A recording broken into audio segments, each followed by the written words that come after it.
Hi, I'm Leanne Ely. I'm a nutritionist, a New York Times best-selling author, and some people even say I'm a life coach. I started the Daily Dish Show to share my story, my truth, and my journey to vibrancy, and to inspire others to do the same.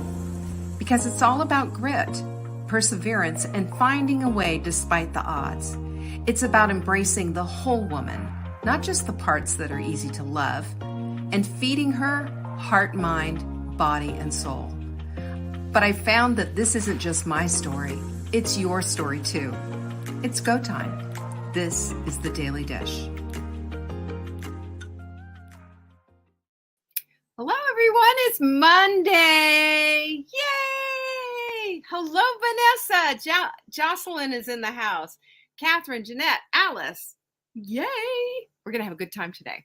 I'm really glad you're here because this week, we've got some big stuff to discuss. We are going to be talking about the many disguises of fear. Yeah, we all know about the fear castle, don't we, right? Or the courage castle and the fear fence. Well, we're not going to be discussing those so much today. We're going to discuss how fear disguises itself. And I think it's really worth a discussion. Hello there, lovely Martha. I'm glad you're here. And our Jackie is here, Helen and Kathy. Gosh, it's good to have a full house, isn't it? So that's what's on the menu for this week. You do not want to miss one episode because we're not only going to talk about how this appears in our lives, we're also going to talk about some unusual ways to tackle it because, you know, if we don't tackle it, it's just going to get bigger. And I don't know about you, but I don't want that. No, thank you.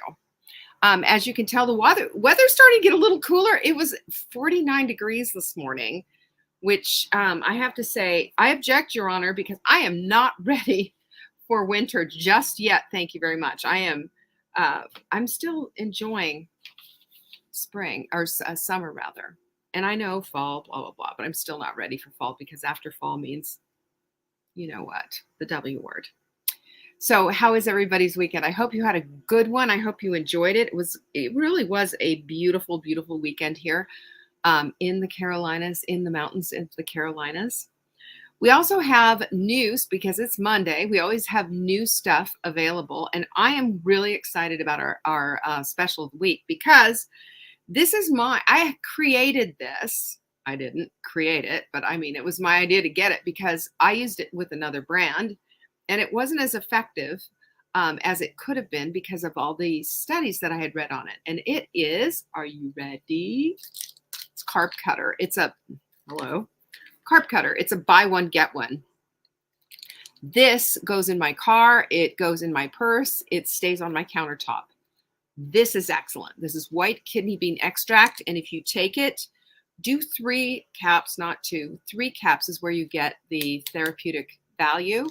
And it blocks the absorption of carbs. So if you have something with, say, a little rice in it, or you're eating some potatoes or whatever, pop 3 of those before your meal with your digestive enzymes and just watch. You will have the carb impact.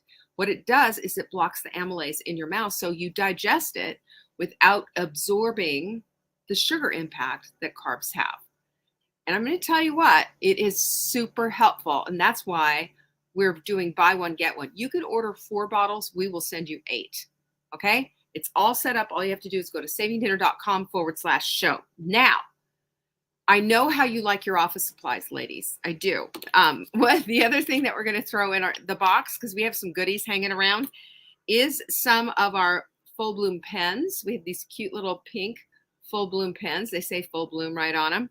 And also these pink sticky notes. And I'm showing you how I've used mine. This is hanging up on my office on my, right there on my bookcase. Now is the point of attraction. I'm always trying to remind myself of the things that I want to be thinking about. And I mean, what better than a Post-it note in hot pink? Cheers, Mother Hen. I was just thinking about you and going, well, where's my water except out there? Oh, well. Anyway, I have a bottle of hot melt mix mixed with some Crave water. And I will tell you that it's not only refreshing, not only tasty, but keeps cravings at bay and keeps me well hydrated playing pickleball on the courts. So That's how I roll.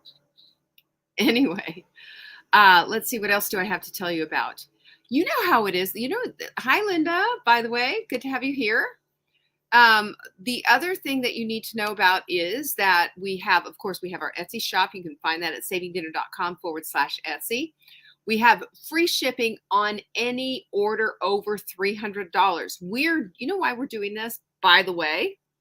Because we want to say thank you to those of you who are coming to us for your supplements. And, it just makes our day, and it just really helps us out.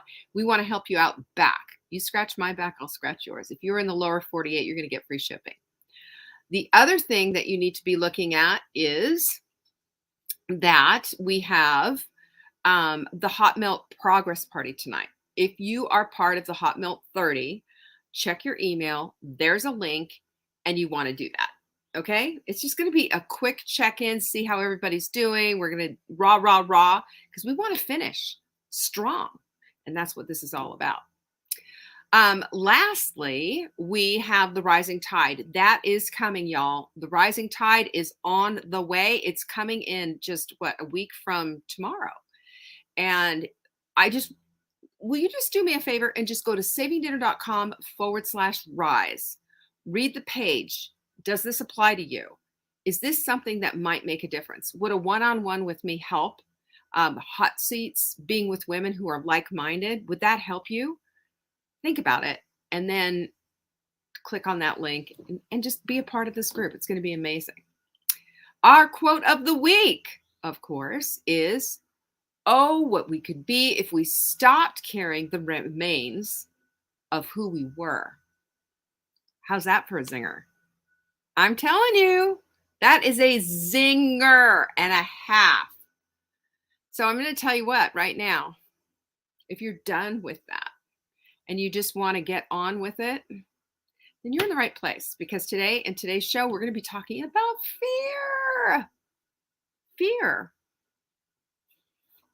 Okay, you ready to get down to business? Because we have 4 topics in fear. And in my opinion, fear disguises itself in a couple of different things: in procrastination, overthinking, perfectionism, and self-sabotage. POPs.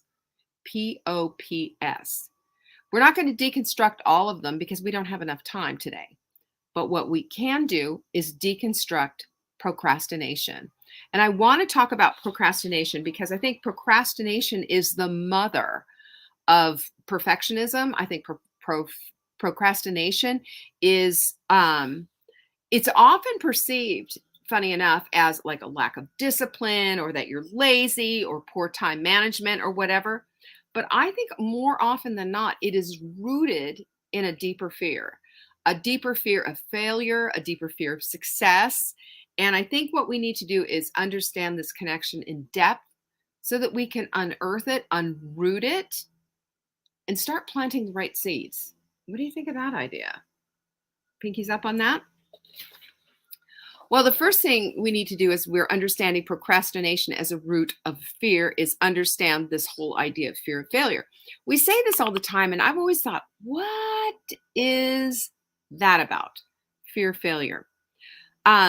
But here it is, because sometimes what procrastination is used for is an avoidance tactic to avoid potential failure. Like, what if I don't make it? What if it doesn't work out? What if blah, blah, blah, blah, blah, blah, blah.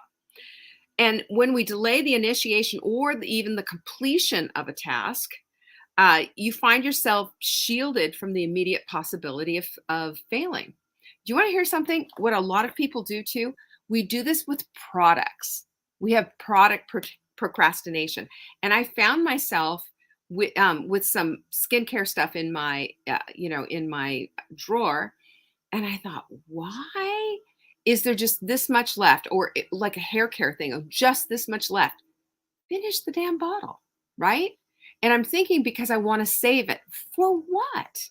People do this with supplements as well. Why do we want to save them? We get the most impact from using them consistently.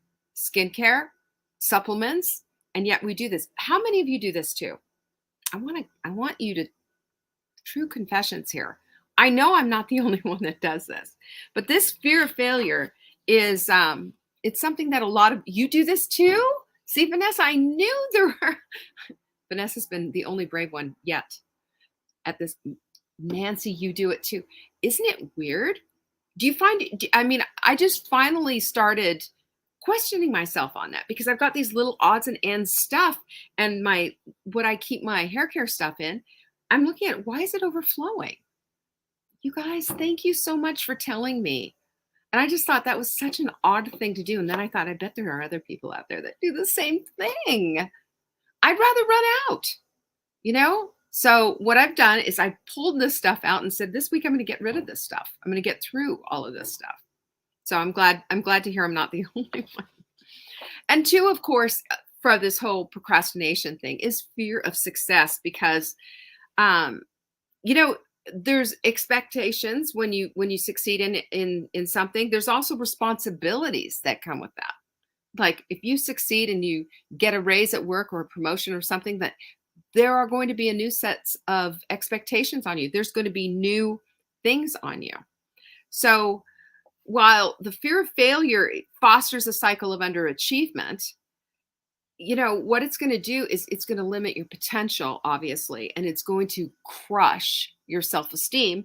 While on the other hand, with the fear of success, that's going to lead you to missed opportunities. It's going to lead you to stifling your personal and professional growth. It's going to make you feel less than. And I will tell you, this fear of failure and this fear of success, it kind of bounces us from one side to the other, doesn't it? Because oftentimes they go hand in hand. On one hand, this, on the other hand, that. And what I say to that is, let it rip, you know? Guess what? You will be able to handle the things that come your way, the unknowns and all of that. In the fear of failure, then you've learned one more way how not to create a light bulb. It's an Edison moment. So if we can start looking at things with a different lens, that's going to make all the difference in the world, of course. But I've got some other stuff for you.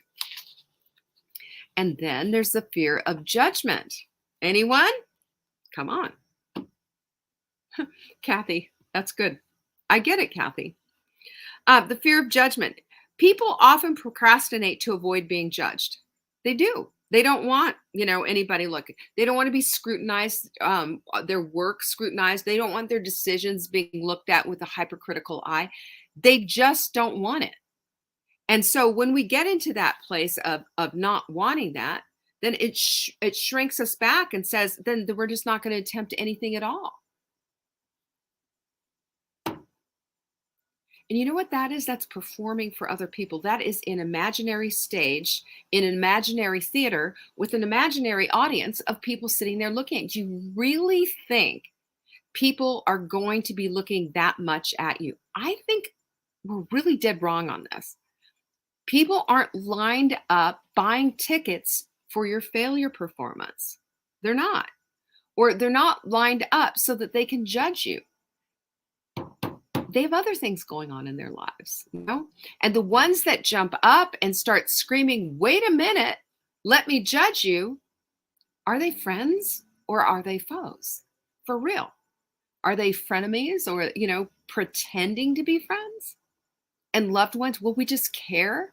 Is that really caring? I want you to think about that, you know?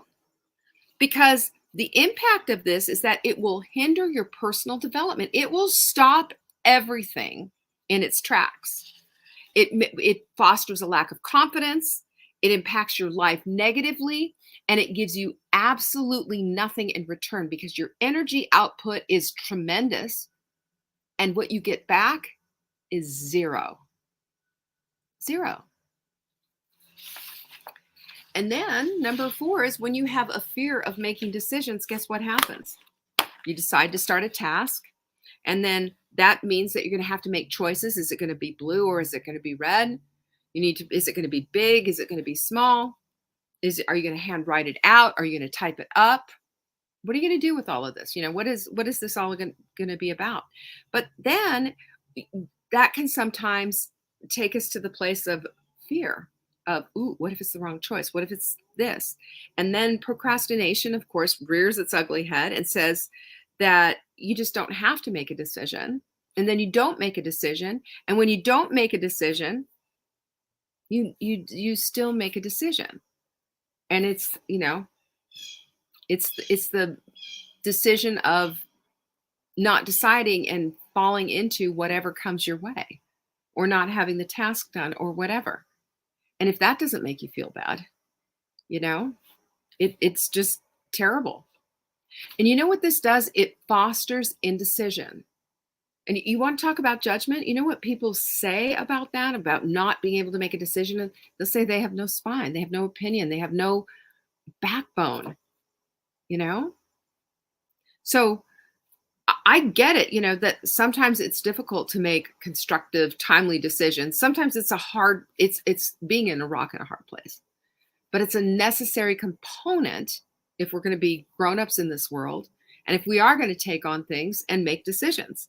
And if we don't, it leads to feeling like your life is just a chronic disappointment, because there's never been a decision made, and there's never been fear.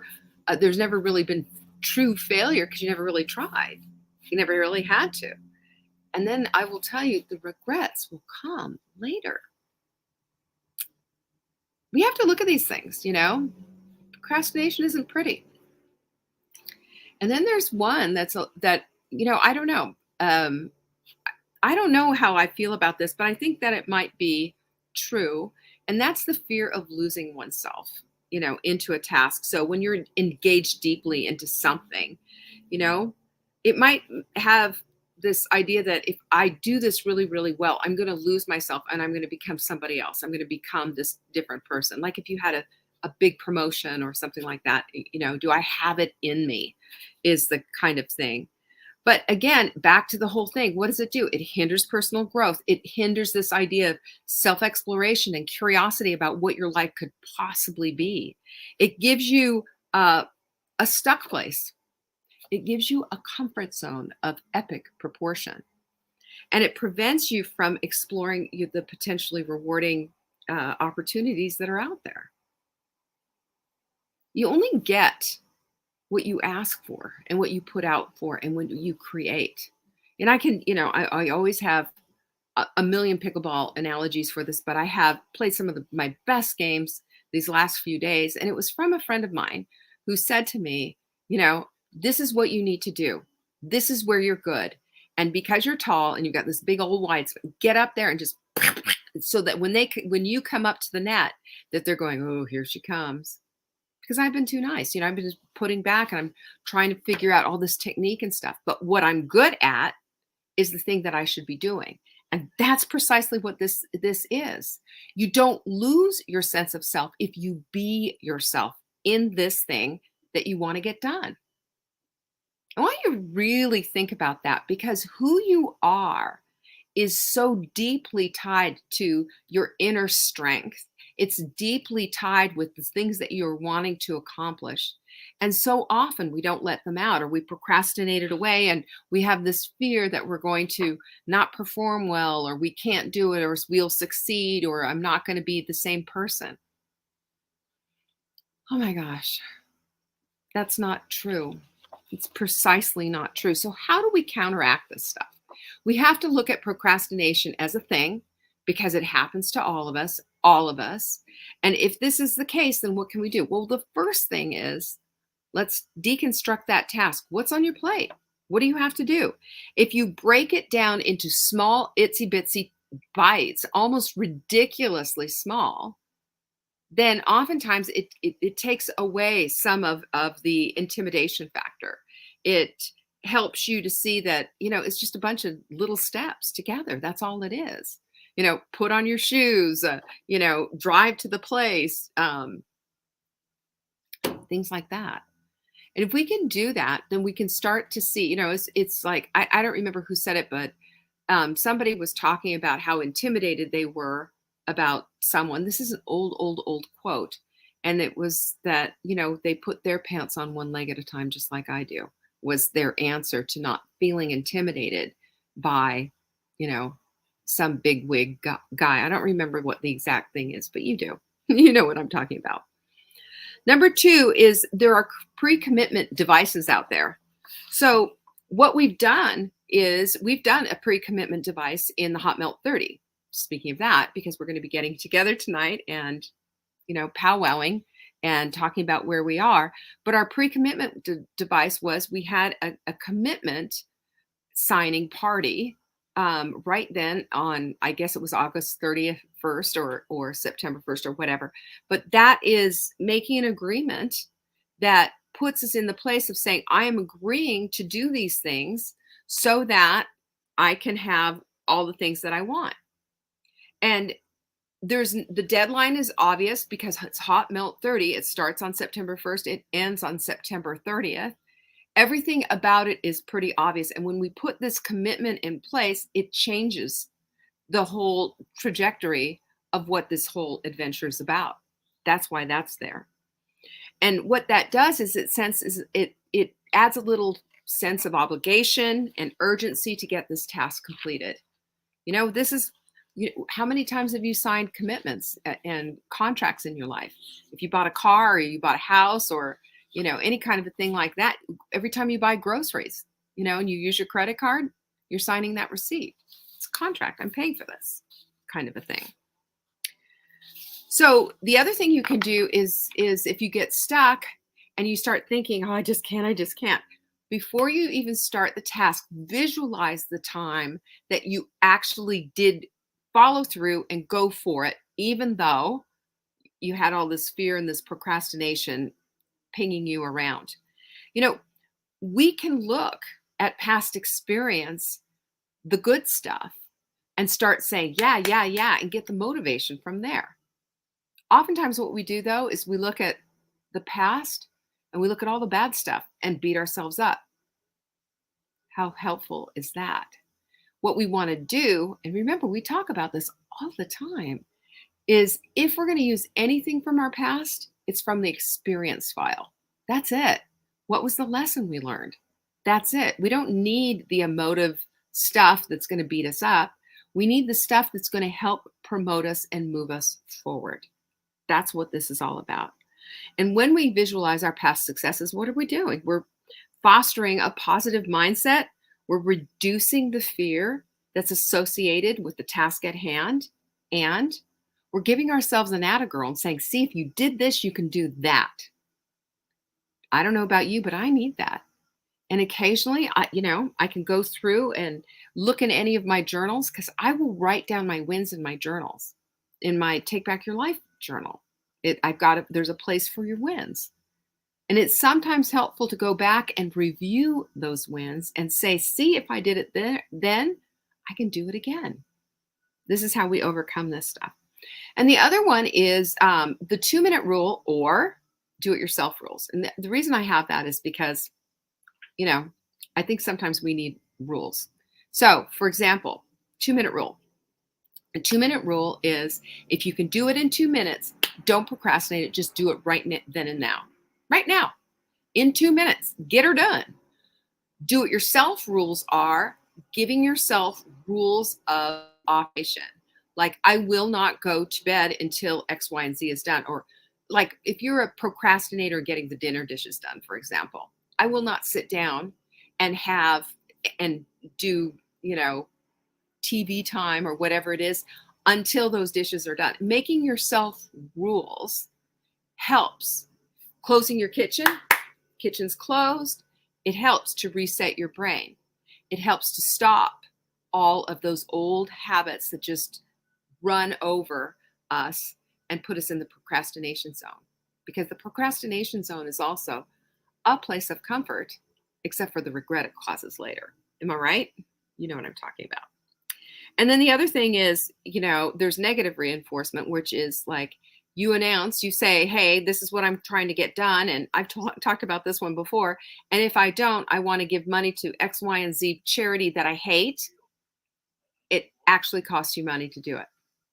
These are things that you can do because what does that do? Then that also fosters a sense of urgency. Now, I look at it from this other perspective.